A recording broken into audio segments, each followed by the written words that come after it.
Hi bebe. Nandito kami sa Akigase Park. Nagkayayaan ng barbecue yung kaming lahat. Well, yung barbecue na to, napakatagal na naming pinlano at sa wakas, natuloy na rin siya. Dito sa Japan, kasi first time lang namin na nakapagganitong barbecue.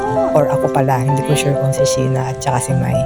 Pero ako kasi first time kong mag-barbecue na ganito dito sa Japan.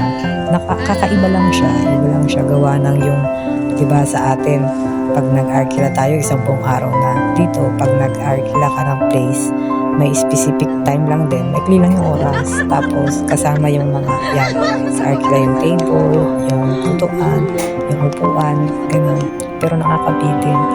All in all naman, masaya naman siya. At saka, napakagandang memories din naman. Yun lang din naman talaga yung hinahabol namin dito eh. Yung makapag-banding, makapagkwentuhan, kahit na saglit, makalabas man lang sa mga stress ng trabaho namin. Ganun. Pero talagang sigurado kami, dahil sa parang bitin talaga, malamang sa malamang mauulit to. Thank you for watching, Jane!